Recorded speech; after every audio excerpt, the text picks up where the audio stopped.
자, 9장을 보시면은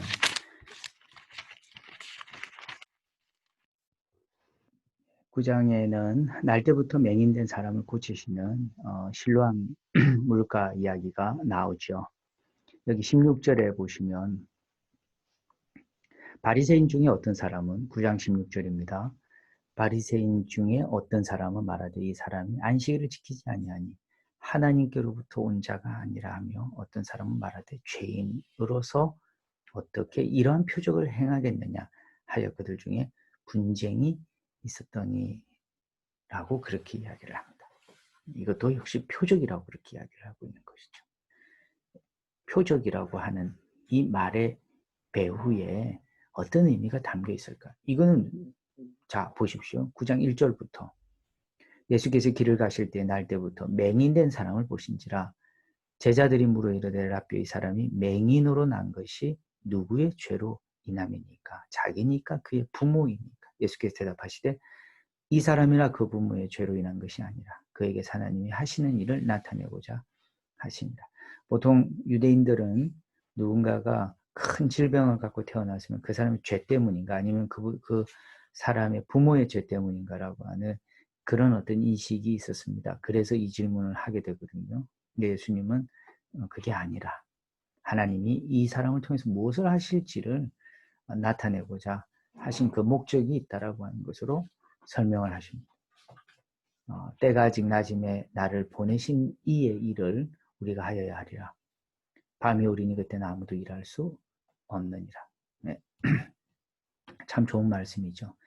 네. 때가 아직 낮음에 나를 보내신 이 일을 우리가 하여야 할 것이다라고 이야기합니다.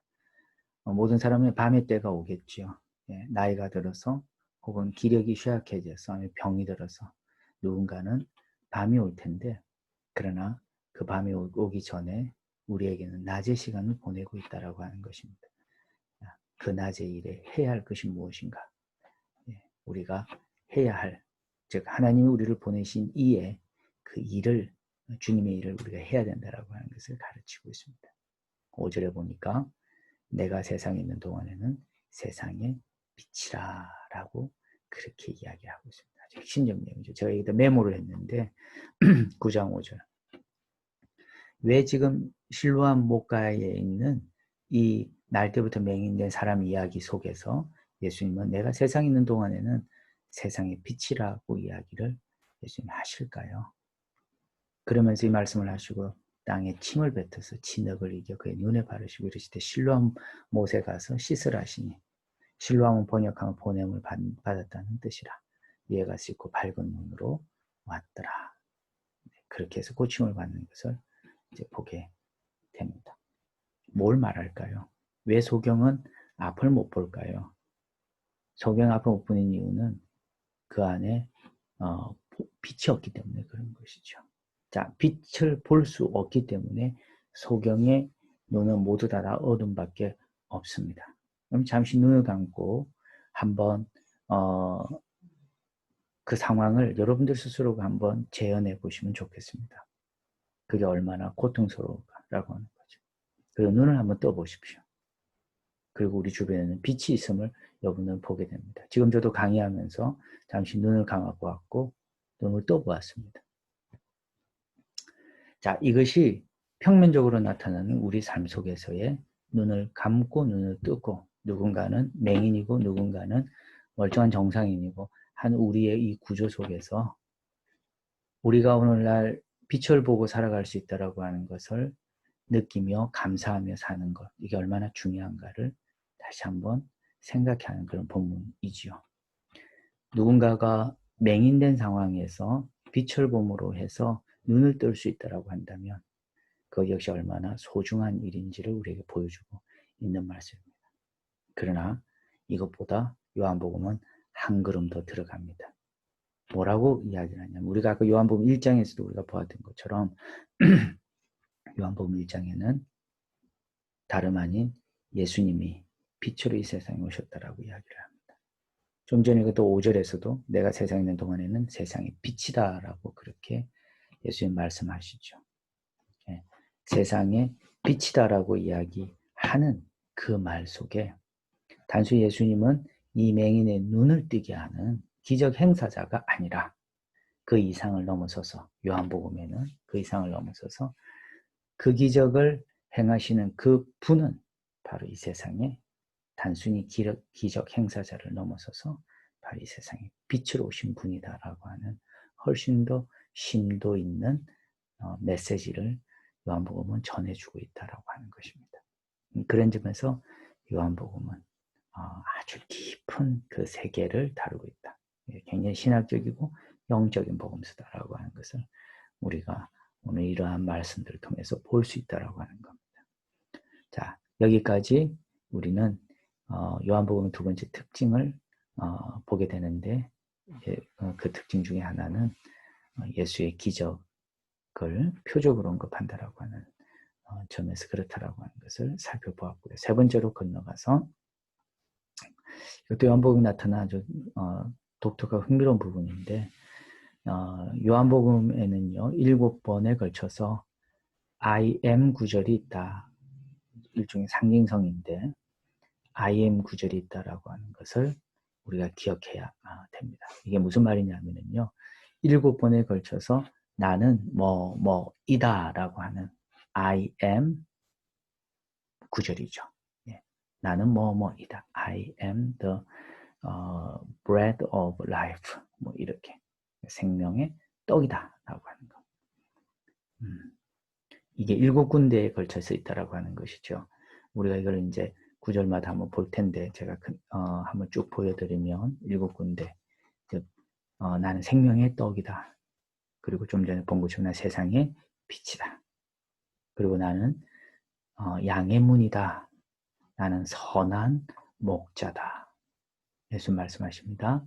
또 나는 부활이요 생명이고, 나는 길이요 진리요 생명이고, 나는 참 포도나무다. 그리고 너희는 가지다. 이것도 우리가 잘 아는 말씀이죠.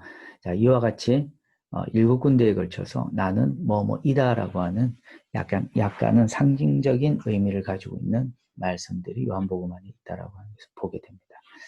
자, 나는 생명의 떡이다라고 하는 점, 아까 우리가 살펴보았습니다. 6장 35, 41, 48절, 51절. 예, 오병이의 기적 상황에서 나온 말씀을 우리는 보게 되었습니다. 이거는 저희가 보았기 때문에 넘어가도 되고요.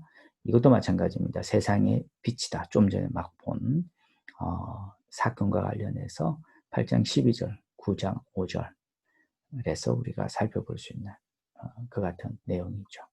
나는 세상의 빛이다 라고 하는 말씀입니다. 그 다음에 세 번째로 나는 양의 문이다 라고 하는 말씀을 보게 됩니다. 우리 10장 한번 보시면 요한복음 10장 말씀입니다. 10장 7절 그리고 9절 통해서 보시면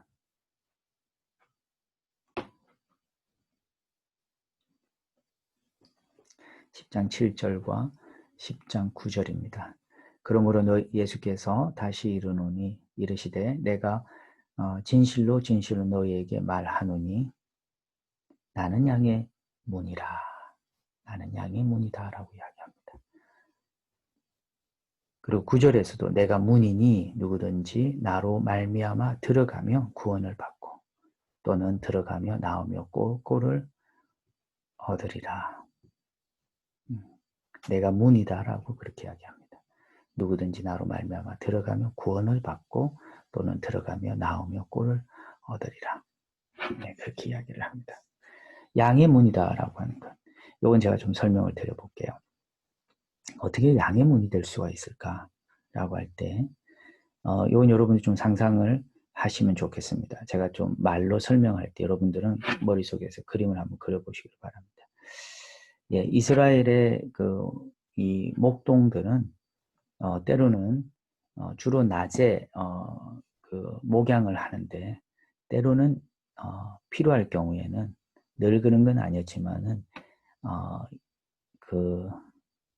밤에 야간에 또 목양을 해야 되는 그런 경우가 있다고 그러죠. 이제 그럴 경우에는 이 양들을 데리고 밤에 이제 산으로 올라가기도 합니다.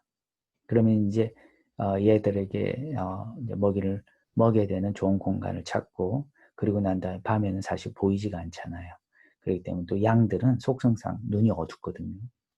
이제 그런 상황에서 이제 뭘 하냐면은 그들은 그 양을 가둘 그런 울타리를 빨리 만듭니다. 주변에는 이제 장애물, 얘들은 이제 점핑력이 아주 약하기 때문에 조금만 높은 그런 울타리, 돌들로 쌓아놓으면은 얘는 건너가지 못합니다. 그렇게 해서 이제 울타리를 빨리 만들고, 그리고 그 양들을 그 안에다 다 집어넣습니다. 자, 그러고 난 다음에 이제 문이 필요하잖아요. 그 문을 누가 지키고 만드냐면은 바로 목동이, 즉 목자가 그렇게 지키고 만든다라고 하는 거예요. 그러니까 문을 만드는 게 아니라 목동 그 자체가 문이 되어서 이제 양으로 하여금 들어가지 못하게 또 나가지 못하게 그렇게 함으로 해서 야생동물로부터 보호를 하는 그러한 기능을 목자 스스로가 하는 것을 보게 됩니다. 그리고 여러분들이 이제 10장 7절을 읽어보시면은 그럼 예수께서 다시 이르시되 내가 진실로 너에게 말하노니 나는 양의 문이라. 나보다 먼저 온 자는 다 절도요 강도요 양들이 듣지 아니하였느니라. 내가 문이니 누구든지 9절 보십시오. 나로 말미암아 들어가면 구원을 받고 또는 들어가며 나오며 꼴을 얻으리라 라고 하는 그 말씀을 우리가 이해할 수가 있습니다. 그러니까 문이 되어서 양을 지키는 이제 그러한 어떤 그림을 여러분이 좀 상상을 하시면은 예수님의 역할인데 바로 그 역할을 예수님께서 하시는 것을 우리는 보게 됩니다. 자, 예수님이 양의 문이다라고 하는 것을 우리가 보고요. 그 다음에 10장 11절과 14절에는 이제 그 맥락에서 그는 양의 문 대신 예수님은 선한 목자시다라고 이야기를 합니다. 나는 선한 목자라. 선한 목자는 양들을 위하여 목숨을 버리거니와 이렇게 이야기를 하죠. 14절에 나는 선한 목자라. 나는 내 양을 알고 양도 나를 안다 라고 그렇게 이야기를 합니다.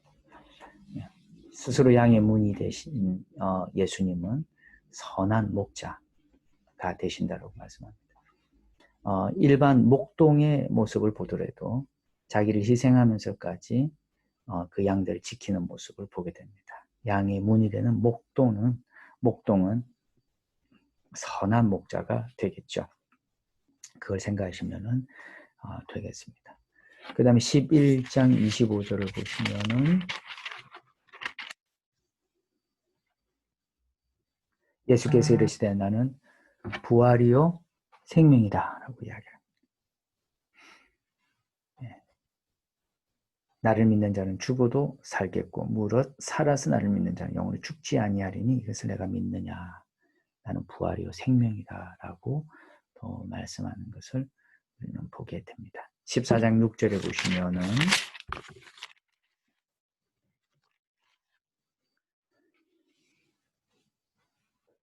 예수께서 이르시되 내가 곧 길이요 진리요 생명이니 나로 말미암지 않고는 아버지께로 올 자가 없느니라.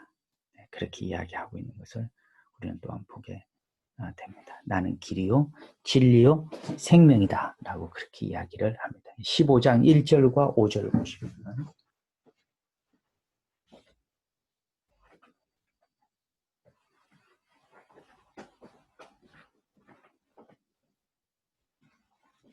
(15장 1절을) 보시면은 나는 참 포도나무요 내 아버지는 농부라. 나는 참 포도나무라고 그렇게 말씀하시는 것을 보게 되죠. 그 다음에 5절을 보시면은 나는 포도나무요 너희는 가지라. 그가 내 안에 내가 그 안에 거하면 사람 열매를 많이 맺나니 나를 떠나서 너희가 아무것도 할 수 없습니다. 네, 예수님께서 포도나무라고 이렇게 말씀하시는 것을 보게 됩니다. 이렇게 7군데에 걸쳐서 예수님은 스스로 나는 무엇이다 라고 이야기하는 아주 독특한 방식으로 자기를 소개하는 요한복음의 특징을 우리는 여기서 엿볼 수가 있습니다. 자, 그 다음에 네 번째 특징을 이제 보시면 요한복음에는 오해에 관한 모티브가 있다라고 하는 특징을 가집니다. 이게 무슨 말이냐면요. 제가 몇 군데 설명을 좀 드릴 수 있는 부분들이 있는데 2장 19절을 보시면은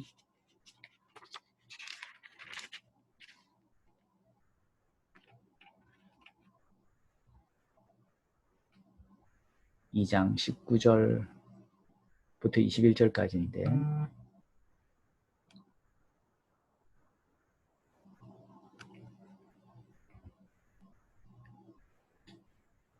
예수께서 대답하여 이르시되 너희가 성전을 헐라 내가 사흘 동안에 일으키리라. 유대인들이 이르되 이 성전은 46년 동안 지었거늘 내가 3일 동안에 일으키겠느냐 하더라. 그러나 예수는 성전된 자기 육체를 가리켜 말씀하신 것이라. 서로가 커뮤니케이션이 안 되고 있는 그러한 상황입니다. 예수님의 아주 그 깊은 어떤 세계를 유대인들이 지금 제대로 이해하지 못하고 있는 그런 어떤 모습이죠. 오해에 관한 어떤 모티브가 이와 같은 것들이죠. 또 다른 예가 니고데모와 관련된 이야기가 나오는데 3장을 보시면 우리가 잘 아는 내용이잖아요. 1절을 바리새인 중에 니고데모라는 사람이 있으니 유대인의 지도자라. 그가 밤에 예수께 와서 이르되 라삐 우리가 당신은 하나님께로부터 오신 선생인 줄 아나이다. 하나님이 함께 하시지 아니하시면 당신 행하시는 표적을 아무도 할 수 없음이니라. 예수께서 대답하여 이르시되 진실로 진실로 너희에게 내게 이르노니 사람이 거듭나지 아니하면 하나님 나라를 볼 수 없느니라. 거듭난다라고 하는 이 용어가 나옵니다. 니고데모가 이르되 사람이 늙으면 어떻게 날 수 있사옵나이까? 두 번 태어나라는 말인데 두 번째 모태에 들어갔다가 날 수 있사옵나이까? 예수께서 대답하시되 진실로 진실로 내게 이르노니 사람이 물과 성령으로 나지 아니하면 하나님의 나라에 들어갈 수 없느니라 라고 그렇게 말씀합니다. 서로 이것도 예수님이 말하고자 하는 의도와 니고데모가 이해하는 부분이 이제 좀 틀린 것을 우리가 볼 수가 있죠. 4장 31절과 34절을 보시면은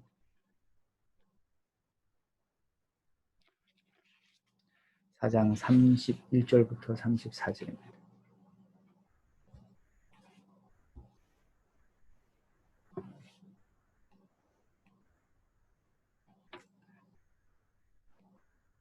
예, 그 사이에 제자들이 청하여 이르되 라삐어 잡수소서 이르시되 내게는 너희가 알지 못하는 먹을 양식이 있느니라. 33절에 제자들이 서로 말하되 누가 잡수실 것을 갖다 드렸는가 하니 예수께서 나의 양식은 나를 보내신 이의 뜻을 행하며 그의 일을 온전히 이루는 이것이니라 라고 이야기하시는데 예수님의 이 깊은 뜻을 제자들조차도 이해하지 못하는 것을 우리는 보게 됩니다. 이제 일종의 이런 식의 어떤 커뮤니케이션 방식을 우리는 엿볼 수 있다라고 하는 것. 자, 6장 51절도 한번 볼까요? 6장 51절과 52절입니다. 이건 이제 더 심각한 상황인데 아까 우리가 본 오병이어 기적 이후에 커뮤니케이션의 그 과정을 보게 되는데요. 6장 51절 나는 하늘에서 내려온 살아있는 떡이니 사람이 이 떡을 먹으면 영생하리라. 내가 줄 떡은 곧 세상의 생명을 위한 내 살이니라 하시니라. 그러므로 유대인들이 서로 다투어 이르되 이 문제로 서로 싸우는 거예요. 이 사람이 능히 자기 살을 우리에게 주어 먹게 하겠느냐라고 그렇게 이야기합니다. 예, 아주 우스꽝스러운 이야기죠.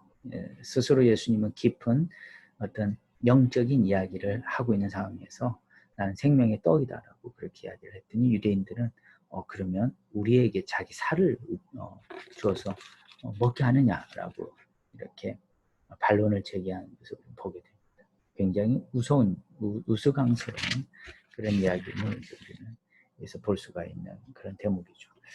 예, 11장에 있는 내용 여러분들이 참조하셔도 될 것 같고요. 예, 요한복음에 나타난 특징 중에 하나가 오해에 관한 모티브가 있다라고 하는 것. 이 부분을 우리가 살펴보았습니다. 아주 흥미롭죠. 두 번째 2차 시에서 우리가 보고 있는 내용은 7번에 걸쳐서 I am 구절이 있다라고 하는 것, 나는 뭐뭐이다라고 하는 것과 더불어서 오해에 관한 모티브가 있다라고 하는 이 부분까지 여러분들이 하나하나 살피시면 요한복음이 갖고 있는 특징은 이런 특징이 있구나라고 하는 것 공부하실 수가 있을 겁니다. 예. 자, 이어지는 강의에서 또 다른 두 개의 특징을 저희가 살펴보도록 하겠습니다.